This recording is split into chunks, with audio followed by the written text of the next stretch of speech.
This is the last class video of the chapter, mainly because after this we're just going to do some formative tests and then take the actual test. So today we're going to look at some problems that are on your chapter test. Just be sure to, again, email, ask about questions you're still struggling with. As I work through the problems, again, if something pops up, write it down or send an email about that to your teacher or whatever you got to do to make sure it's fixed. On number one, we recognize that there is no multiplication, no division, and so this is the one where we work front to back. So 10 minus 2 is 8, and then we rewrite the rest. 8 plus 3 is 11, and then we rewrite the rest. 11 minus 1 is 10, and then we rewrite the rest, and then 10 plus 5 is 15. My pace is increasing because we've been working on this now for 2 weeks, and so I'm pretty sure most of you either get it or, like I said, you haven't really asked, so make sure you do that because, again, whenever you're not asking for help, it's kind of on you to do that. Number two means make sure to go ahead and substitute first and make sure you read. This is not something where you just have to expect that it's in order. T is 4, so we put a 4 in its place. U is 3, so we put a 3 in its place. If necessary to be safe, you can rewrite it without parentheses because nothing's going on with those. And then once again, no multiplication division means work front to back. 4 plus 3 turns into 7, and that is all. Same thing here. H turns into 2. Plus I turns into 6, minus G turns into 4. Again, if you need to, go ahead and rewrite it because nothing's going on with those parentheses. Now you work front to back because there is no multiplication, there is no division, there's no exponents or anything else, and everything works out that way. Number 4, please make sure you remember that you do not jump to this first. Again, that parentheses is not really a parentheses. That's if there's something inside. This is just 5 times 2. And multiplication is not more important than division, so we do our division first. 5 goes into 10 twice. Bring down your parentheses 2. And 2 times 2 is 4. On number 5, once again, make sure you recognize that that is not a parentheses as in the top level. This is multiplication.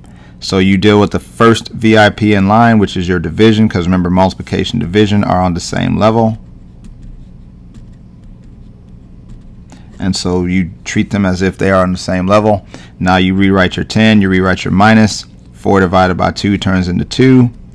Copy the rest. After that, we deal with our multiplication. 10 minus 2 plus, that turns into 12. After that, 10 minus 2 is 8. And 8 plus 12 is 20.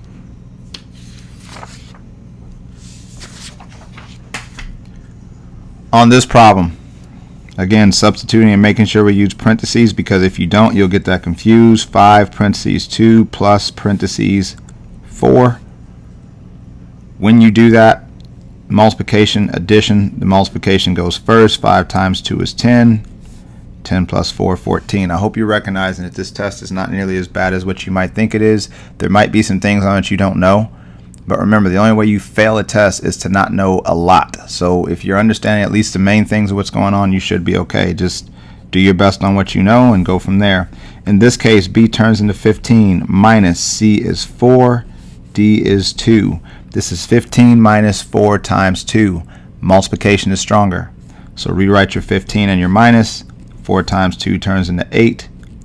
15 minus 8 is 7.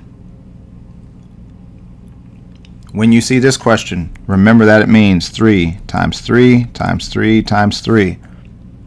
You could do 3 times 3, which is 9, and then rewrite the rest. 9 times 3, which is 27, and then rewrite the rest. 27 times 3, work it out, that's 21, carry the 2. 3 times 2 is 6 plus 2 makes 8, as 81. You could also, because we did give you permission to group, and you recognize that those 2 3s make 9, those 2 3s make 9, so it's 81. You can only group in whenever you're dealing with exponents, but either one of those 2 ways works. Just make sure you find one that you're comfortable with, practice it this week, and try to make sure you get it right. On this problem, we have 5 parentheses. M turns into 3 squared plus 2. Remember that you can't do your multiplication till the exponent's taken care of. So 3 squared becomes 3 times 3, which is 9. From there, 5 times 9 goes first because it's multiplication. 45 plus 2 is 47. And that's all. This is what we did yesterday, which again shouldn't be that bad. The first thing you notice is that you have parentheses and there's actually something to do on the inside, so we have to do that first. I don't think it's a hard transition, especially if you've been up to speed, but once you see parentheses with something to do on the inside, then that's what we do. Now we have to deal with the exponent, which is this. 2 squared means 2 times 2, so 6 times 4 minus 4. 6 times 4, don't forget you'll have a multiplication chart at the bottom. Make sure you use it.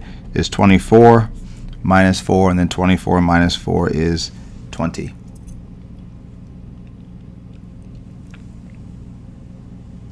Don't forget you need to make sure you know this stuff. This is, again, key, crucial. 8 plus 4 is 12, carry the 1. 5 plus 1 is 6, plus 7 makes 13. Use your fingers if you have to. Use dots if you have to. However you need to get to that answer, make sure you've got it. 91 minus 45. Can't do 1 minus 5, so we borrow, turn this into 11. 11 minus 5 turns into 6. 8 minus 4 becomes 4. And there you go.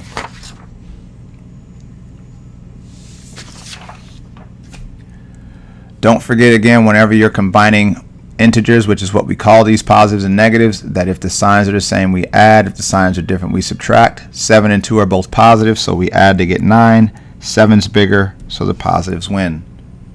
Here, 6 and 1 are both negatives, so we add because they're the same to get 7.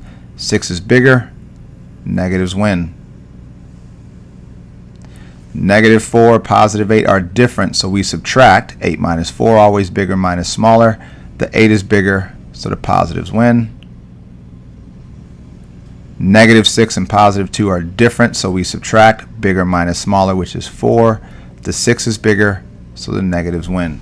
That's the steps that you use. And then the last question on your test is going to be about this. Why is it important to view order of operations this way or in a different way, which is like this? And that is because if you don't, you forget that multiplication and division are on the same level. You also forget the addition and subtraction on the same level. As long as you understand that, I think you should be good to move on to the next chapter and to be ready for next year when they put this back in front of you, because remember, they will be putting this back in front of you. Outside of that, make sure you're asking for help as you need to, and make sure you're doing whatever you can to prepare for this test. Remember, you do not have to get everything right. Passing the test just means making sure you get the points that you earned. It also means making sure that whatever you know, that you do your best to work on. So good luck, and I'll talk to you later.